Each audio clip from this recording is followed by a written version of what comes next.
여러분 안녕하세요. 오늘 토요일은 요한서신을 함께 공부하는 날입니다. 오늘은 요한서신 가운데 요한일서 5장 말씀을 함께 하겠습니다. 요한일서 5장 5절부터 12절까지의 말씀입니다. 예수께서 하나님의 아들이심을 믿는 자가 아니면 세상을 이기는 자가 누구냐? 이는 물과 피로 임하신 이시니 곧 예수 그리스도시라. 물로만 아니요 물과 피로 임하셨고 증언하는 이는 성령이시니 성령은 진리니라. 증언하는 이가 셋이니 성령과 물과 피라. 또한 이 셋은 합하여 하나이니라. 만일 우리가 사람들의 증언을 받을진대 하나님의 증거는 더욱 크도다. 하나님의 증거는 이것이니 그의 아들에 대하여 증언하신 것이니라. 하나님의 아들을 믿는 자는 자기 안에 증거가 있고 하나님을 믿지 아니하는 자는 하나님을 거짓말하는 자로 만드나니 이는 하나님께서 그 아들에 대하여 증언하신 증거를 믿지 아니하였음이라. 또 증거는 이것이니 하나님이 우리에게 영생을 주신 것과 이 생명이 그의 아들 안에 있는 그것이니라. 아들이 있는 자에게는 생명이 있고 하나님의 아들이 없는 자에게는 생명이 없느니라. 아멘. 믿음은 무엇입니까? 믿음은 예수 그리스도가 하나님의 아들이라는 것을 믿는 게 믿음입니다. 예수 그리스도를 바라보는 믿음입니다. 여러분, 믿음을 복잡하게 다른 각도로 해석하면 안 됩니다. 믿음의 주에 온전케 하시는 예수 그리스도를 바라보는 것입니다. 그리고 예수가 하나님의 아들이라고 하는 것을 믿는 것입니다. 예수님이 하나님이라는 사실입니다. 그래서 믿음의 세계에 있어서 중요한 것은 내가 아닙니다. 주님이 중요합니다. 믿음의 대상이신 예수 그리스도가 중요합니다. 그래서 성경은 말합니다. 참된 믿음을 소유한 사람은 세상을 이긴다. 그렇습니다. 이런 사람은 천국과 영생을 소유했기 때문에 이 세상 것에 그다지 매력을 느끼지 못하고 산다는 것이죠. 여러분, 어떤 것이 더 중요한 겁니까? 진짜 중요한 것을 사람은 선택하게 되어 있습니다. 여러분은 정말 중요한 것을 선택하는 지혜로운 사람인 줄로 믿습니다. 자, 그렇다면 이 하나님의 아들이 이 예수 그리스도이신데 이 예수 그리스도를 믿는 것이 참 믿음입니다. 그렇다면 이 사실에 대해서 성경은 좀 더 구체적인 증거를 세 가지로 보여주고 있습니다. 그 세 가지는 6절에 기록이 되어 있습니다. 6절에 이렇게 되어 있습니다. 이는 물과 피로 임하신 이시니, 맨 처음 물입니다. 세 가지로 증거해 주고 계신데 첫 번째 증거는 물입니다. 이것은 무엇을 의미합니까? 예수 그리스도의 세례를 의미합니다. 이 예수 그리스도의 세례는 처음 예수님의 사역에 있었던 일입니다. 죄 없으신 예수님께서 전 인류의 죄와 나의 죄를 씻어 주시기 위하여 요단강에 나가셔서 그가 공생의 사역을 시작하실 때 세례 요한에게 물 세례를 받습니다. 세례란 무엇입니까? 씻는 예식입니다. 무엇을 씻습니까? 죄를 씻는 예식입니다. 그래서 죄가 없으신 분은 세례를 안 받으셔도 됩니다. 우리 교회에서 세례 안 받으시는 분은 둘 중 하나입니다. 자기의 죄가 없거나 거부하거나. 여러분, 죄 있으면 세례를 받아야 합니다. 그런데 정말 세례를 안 받아야 할 분, 받지 말아야 할 분이 한 분 계시는데요. 그분이 예수 그리스도이십니다. 그분이 세례를 받으셨습니다. 이것이 물의 증거입니다. 왜 예수님이 세례를 받으셨습니까? 우리를 위해서 받으셨습니다. 그가 인간의 몸을 입고 오셨기 때문에 인간이 겪어야 하는 모든 것을 그가 친히 겪으시는 것입니다. 그러나 결코 예수님이 죄가 있으시기 때문에 세례를 받으신 것이 아닙니다. 그러므로 이 세례를 받고 물에서 나오실 때 마태복음의 표현에 의하면 하늘이 열렸다고 말했습니다. 하늘이 열렸고 성령이 비둘기처럼 예수님 위에 임했다고 말했습니다. 한번 상상을 해 보십시오. 하늘이 열렸다. 얼마나 놀라운 장면입니까? 만약 이것을 영어로 만든다면 가능할까요? 하늘 문이 열렸다.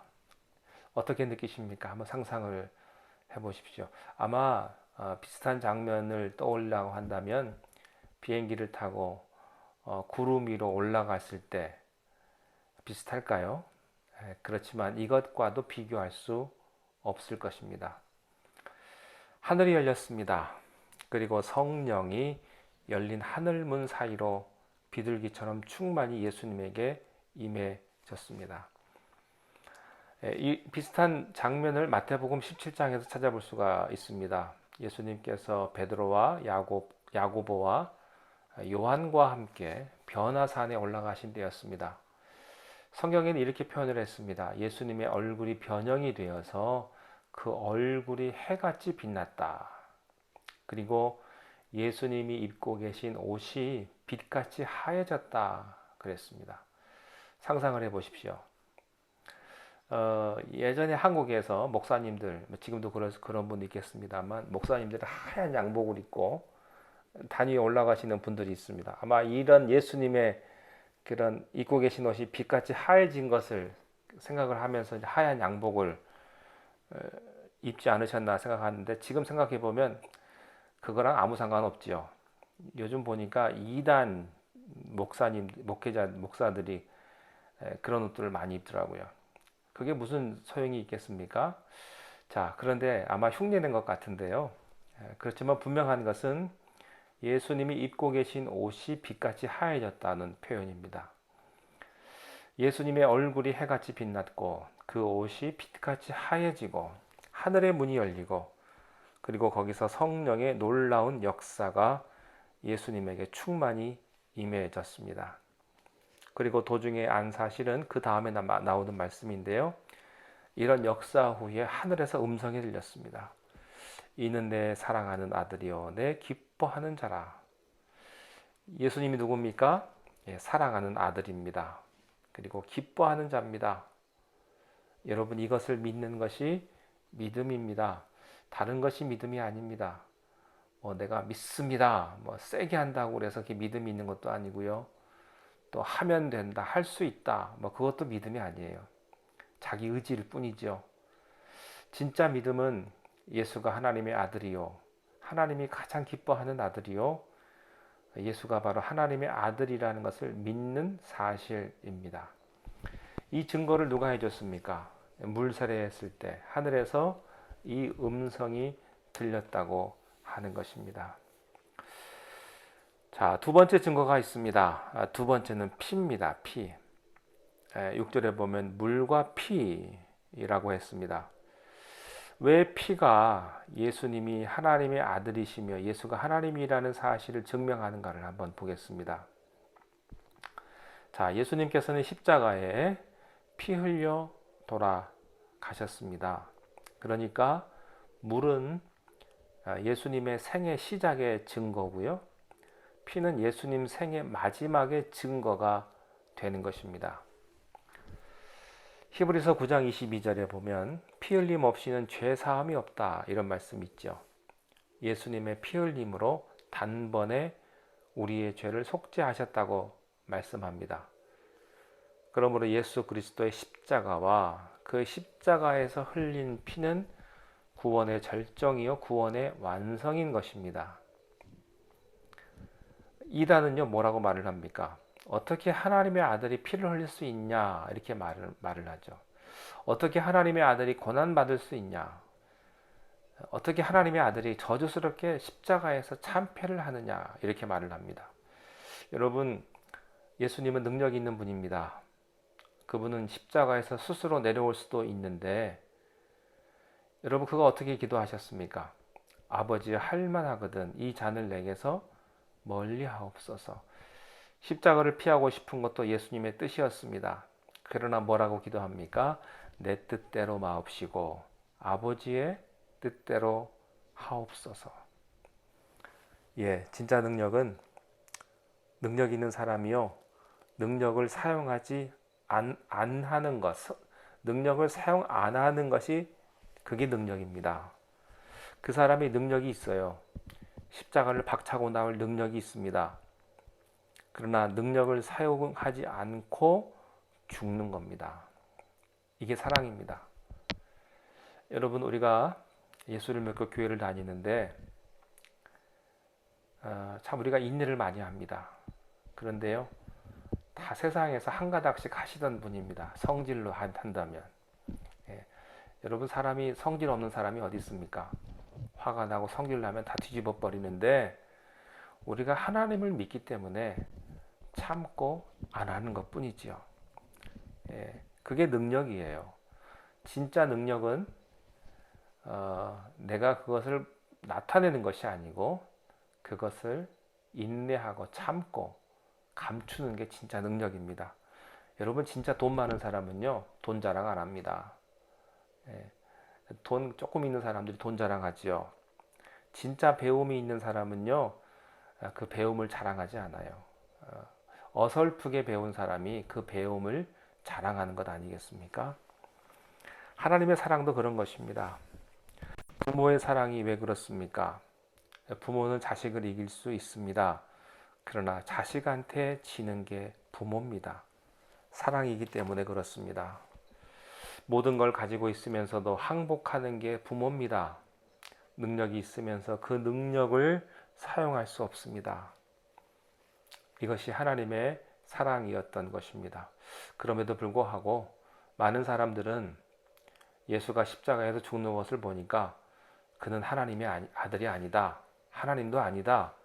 이렇게 그들이 반박을 했던 것입니다. 그러나 사람들은 하나님의 심정을 몰랐던 것이죠. 하나님의 심정인 사랑과 용서를 몰랐던 것입니다.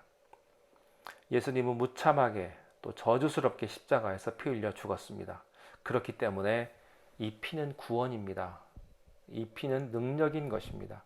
이 피가 하나님의 아들임을 증거하는 것입니다. 자, 세 번째 증거가 있습니다. 그건 성령입니다. 6절에 보면 증언하는 이는 성령이시니 성령은 진리니라 이렇게 되어 있습니다. 예수님께서 이렇게 말씀하셨죠. 나는 곧 길이요 진리요 생명이다. 예수님은 누구십니까? 진리십니다. 성령님은 우리를 어디로 인도하십니까? 진리 가운데로 인도하십니다. 그러므로 성령님이 증거하시는 분은 누구십니까? 예수 그리스도이십니다. 이게 중요합니다. 성령 사역의 핵심은 예수 그리스도를 증거하는 것입니다. 사도행전 1장 8절 말씀에 보면 오직 성령이 너희에게 임하시면 너희가 권능을 받고 예루살렘과 온 유대와 사마리아 땅끝까지 이르러 내 증인이 되리라 말씀하셨죠. 성령이 임하면 예수 그리스도를 증거합니다. 그게 교회죠. 성령님은 우리들에게 예수님을 보여주십니다. 예수님을 믿게 해주십니다. 예수님을 체험케 하십니다. 이것이 바로 성령의 역사인 것입니다. 성령은 세 가지 증거를 했습니다. 물의 증거, 피의 증거, 성령의 증거. 성경이 이렇게 세 가지 증거를 했는데요. 이런 증거가 있음에도 예수님을 믿지 않습니다. 아니, 예수님을 믿지만 하나님의 아들로 믿지 않습니다. 예수님이 나의 구원주, 구세주로 믿지 않는 데에 우리의 비극이 있습니다. 여러분, 증거에는 두 가지가 있어요. 하나는 인간의 증거고요. 하나는 하나님의 증거입니다. 인간의 증거도 힘이 있습니다. 그러나 이 인간의 증거보다 더 큰 것은 하나님의 증거인 것입니다. 자, 9절 말씀해 보니까 만일 우리가 사람들의 증언을 받을진대 하나님의 증거는 더욱 크도다. 하나님의 증거는 이것이니 그의 아들에 대하여 증언하시는 것이니라. 여러분, 하나님이요 하실 말씀이 너무너무 많으신데 너무너무 많은데 시편 90편에 하나님은요 모세를 통해서 우리를 향하여 분노하시는 하나님으로 그리고 있습니다. 우리가 죄악 중에 분노 중에 지나간다고 말했습니다. 그런데 본문에 하나님이 증거를 하나 가지고 계시는데요. 하나님이 하실 말씀 가운데 가장 중요한 말씀은 예수 그리스도이십니다. 그래서 이렇게 말합니다. 배고픈 자에게도 예수를 봐라. 억울한 자에게도 예수를 봐라. 병든 자에게도 예수를 봐라. 손해본 자 사람에게도 예수를 봐라. 여러분, 하나님의 증거는 한 가지 뿐입니다. 예수 그리스도를 바라보라는 것입니다. 예수님이 정답입니다. 하나님의 해답은 바로 예수 그리스도이십니다. 내가 하나님을 봐라. 예수님을 봐라. 하나님의 기도의 응답은 한 가지입니다. 예수 그리스도를 바라보라. 내가 예수님을 가만 보고 있으면 해답이 거기서 다 나온다. 여러분, 건강에 문제가 있으십니까? 해답은 하나입니다. 예수님을 바라보는 것입니다. 가정에 문제가 있습니까?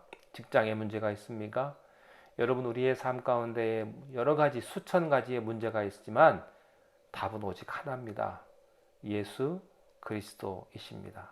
그러므로 하나님의 증거가 예수 그리스도이므로 우리도 말해야 할 분은 예수 그리스도 한 분이십니다.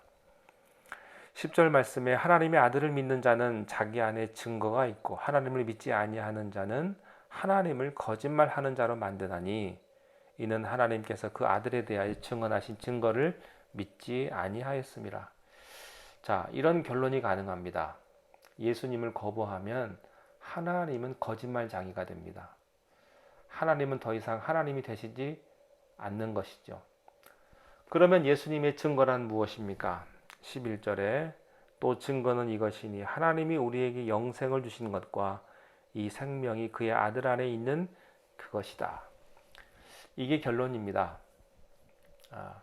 하나님의 증거는 물과 피와 성령으로 증거하신 그 하나님의 증거는요, 바로 이것이에요. 하나님이 우리에게 영생을 주신 것, 이 영생이 그의 아들 안에 있는 것, 바로 그것입니다. 12절에 아들이 있는 자에게는 뭐가 있습니까? 생명이 있고 하나님의 아들이 없는 자에게는 생명이 없다. 자, 여러분, 하나님의 생명이 있습니까? 아들이 있는 자에게는 생명이 있고 아들이 없는 자에게는 생명이 없다고 말씀합니다. 여러분, 예수님을 영접하셨습니까? 예수님의 생명이 여러분 안에 있으십니까? 생명은 어떤 현상이 있습니까? 성장합니다. 여러분의 믿음은 성장하고 있습니까? 생명은 능력이 있습니다. 생명은 변화하고요. 생명에는 신비가 있습니다. 그런데 어떤 분은 10년 전이나 지금이나 별 볼 일 없는 사람이 있습니다. 교회 왔다 갔다 한 것 빼고 변화가 없는 사람이 있습니다. 죄송하지만 그분에게는요, 생명이 없는 사람입니다. 오늘 이 생명이 여러분 안에 있음을 확인하십시오. 생명이 있다면 여러분의 성격이 변할 것입니다. 여러분의 가치관이 변할 거예요. 자, 여자가 임신을 하잖아요. 근데 아무리 그 여자가 미련해도요, 4개월이면 압니다. 그리고 6개월, 7개월 되면요, 자타가 인정합니다. 자연 생명이 인간의 몸에 들어와도요, 6개월이면 알아요. 변화가 있는 걸 압니다. 또 호르몬의 변화가 있는 것도 압니다. 그리고 가치관의 변화가 일어나는 것도 알아요. 아기가 잉태되었기 때문이죠. 예수님의 생명이 여러분 안에 들어오면 변화되게 되어 있습니다. 여러분, 변화하십시오. 10년 전이나 20년 전이나 똑같으십니까? 변화가 없다면 그저 썩은 고목나무인 줄 아십시오. 그리고 다시 시작하십시오. 예수님을 다시 영접하십시오. 그리고 그 생명을 여러분 몸 안에서 느낄 수 있기를 바랍니다. 그 생명이 여러분에게 기적을 만들어 주실 것입니다. 기도하겠습니다. 하나님은 우리에게 믿음의 증거를 주셨고 하나님이 주신 증거는 예수 그리스도께서 우리의 구원자이시며 또 예수님의 생명이 있는 자에게는 구원이 있고 참 빛이 있으며 참 능력이 있다고 말씀을 하셨습니다. 물과 피와 성령의 증거로 보여주신 하나님, 우리 주 예수 그리스도를 바라보게 하시고 날마다 그 하나님과 함께하며 주님 은혜 가운데 거하는 복된 하나님의 자녀들이 되게 하여 주옵소서. 예수님의 이름으로 기도하옵나이다. 아멘.